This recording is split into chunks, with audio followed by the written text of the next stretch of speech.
विद्यार्थी मित्रों, मैं आज सप्तऋषि संकुल में आपका हार्दिक स्वागत करती हूँ। आज की हमारी हिंदी की क्लास में हम कक्षा 7 में असाइनमेंट लिखेंगे, तो आप अपनी नोटबुक रबर पेंसिल साथ में रखें और जो प्रश्न मैं यहाँ लिखाऊंगी वह प्रश्न आप अपनी नोटबुक में लिखते जाइए। तो आज हम जो हमारा गद्य 7 है, बढ़े कहानी, उनका असाइनमेंट लिखेंगे। तो उनका जो पहला प्रश्न है वह आप अपने नोटबुक में लिखिए। निम्नलिखित प्रत्येक प्रश्नों के लिए सही विकल्प चुनकर लिखिए। तो उनका जो पहला विकल्प है वह आप अपने नोटबुक में लिखिए। कौवे के साथ घर में कौन रहता था? ए बिल्ली, बी घोड़ा, सी मुर्गी या डी मकड़ी। तो यहाँ पे हमारा जो उत्तर है वह आएगा सी मुर्गी। अब हमारा जो दूसरा विकल्प है वह आप नोटबुक में लिखिए। मुर्गी किसके पीछे छिप गई? ए दरवाजे के पीछे, बी खिड़की के पीछे, सी चक्की के पीछे या डी चारपाई के पीछे। तो यहाँ पे हमारा जो उत्तर है वह आएगा सी चक्की के पीछे। अब हमारा जो ब विभाग है वह हम लिखेंगे। रिक्त स्थानों की पूर्ति कीजिए। तो पहली जो खाली जगह है वह आप अपनी नोटबुक में लिखिए। एक दिन कौवे ने कहा मैं खाली जगह लेने जाता हूँ। तो कौवा क्या लेने जाता है? आपकी खाली जगह में उत्तर लिखिए चावल।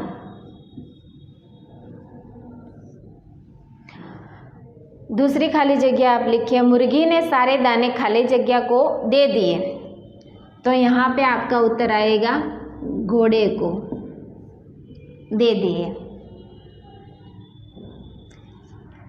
अब हमारा तीसरी जो खाली जगह है वह आप लिखिए। दोनों हंसे तो मुर्गी को भी जोर की खाली जगह आ गई। उनका उत्तर आएगा खाली जगह का हंसी आ गई।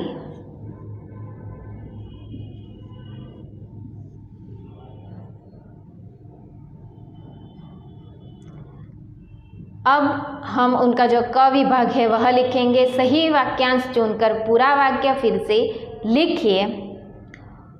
तो पहला जो वाक्य है वह आप अब नोटबुक में लिखिए।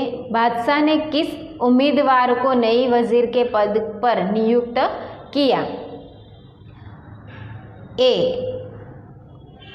पहले उम्मीदवार को, ब दूसरे उम्मीदवार को या क तीसरे उम्मीदवार को। तो यहाँ पे हमारा जो उत्तर है वह आएगा क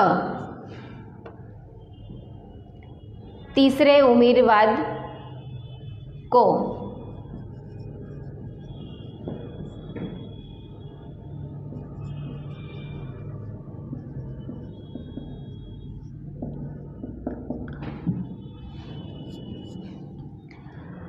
अब हमारा जो दूसरा विकल्प है वह लिखिए।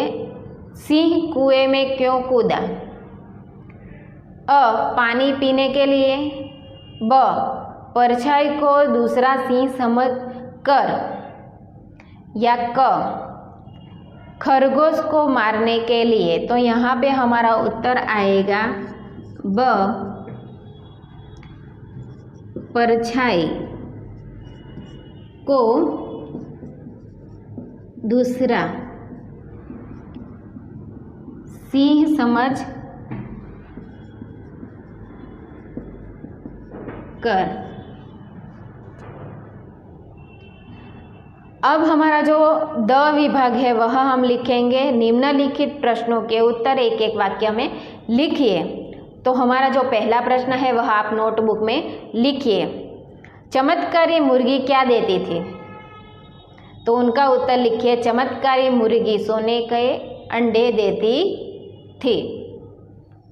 अब हमारा जो दूसरा प्रश्न है वह नोटबुक में लिखिए। जंगल के जानवरों ने किसे धन्यवाद दिया? तो उनका उत्तर लिखिए। जंगल के जानवरों ने खरगोश को धन्यवाद दिया। अब हमारा प्रश्न 2 है, उनका जो अविभाग है वह हम लिखेंगे। तो आप उनका जो पहला प्रश्न है वह अपनी नोटबुक में लिखिए। गेंद स्कूटर के साथ कहीं चली गई, उसके बारे में गेंद के साथ क्या क्या हुआ होगा, सोचकर बताओ। तो एक रबड़ की गेंद रास्ते पे पड़ी हुई थी, तो वहाँ से एक स्कूटर गुजर रहा था, तो वह स्कूटर के पहिए में फंस गई और वह स्कूटर एक ऊंची नीची घास के रास्ते से गुजर रहा था। तब उस गेंद को उस घास का जो स्पर्श था मुलायम मुलायम, वह अच्छा लगा। फिर बाद में उस स्कूटर को कीचड़ के रास्ते से गुजरना पड़ा, तो सारा कीचड़ उस गेंद पर, कीचड़ के जो छींटे थे वह गेंद पर पड़ गए। तब उनको बहुत बुरा महसूस हुआ गेंद को। बाद में उस स्कूटर वाले को एक माली के यहाँ से कुछ फूल लेने थे, तब वह स्कूटर वाला वह माली के यहाँ अपनी जो स्कूटर थी उनको वहाँ पे रोक देता है और मालिक से फूल लेता है और माली के साथ बातचीत करते समय जो माली था उनके पास एक पानी का पाइप था, जो अपने पानी के पाइप से अपने जो पेड़ पौधे थे उन पे पानी दे रहा था। तब बात ही बात में उनकी पास जो पाइप थी वह पाइप मुड़ जाती है और वह मुड़ी हुई पाइप थी वह स्कूटर के पहिए पर उसका पानी का फोर्स पड़ता है। तब वह पानी गेंद पर भी गिरता है और गेंद पे जो लगे हुआ कीचड़ था वह धुल जाता है। तब उस गेंद को उस पानी का जो स्पर्श है वह ठंडा ठंडा अच्छा लगता है। बाद में वह स्कूटर वाला अपना जो फूल वहाँ से लेने था वह फूल लेकर स्कूटर में किक लगाता है। तब किक लगाते समय उस गेंद जो पहिए में गेंद फंसी थी वह गेंद छटक कर वहाँ जो गमले लगाए हुए थे उस गमले में जाकर गिरती है और स्कूटर वाला वहाँ से चला जाता है। तभी उस माली का जो लड़का है वह वहाँ आता है और वह गमले में जो गेंद पड़ी थी उनको देखकर वह बहुत खुश होता है और वह गेंद अपने पास रख लेता है। तो यहाँ पे हमारा जो गद्य 7 बढ़े कहानी, उनके जो सारे प्रश्न थे वह मैंने आपको लिखाए हैं। तो वह सारे प्रश्न आप अपनी नोटबुक में लिखिए और उनका अभ्यास अपने घर पे करिए। तब तक के लिए जय हिंद, जय भारत, अस्तु।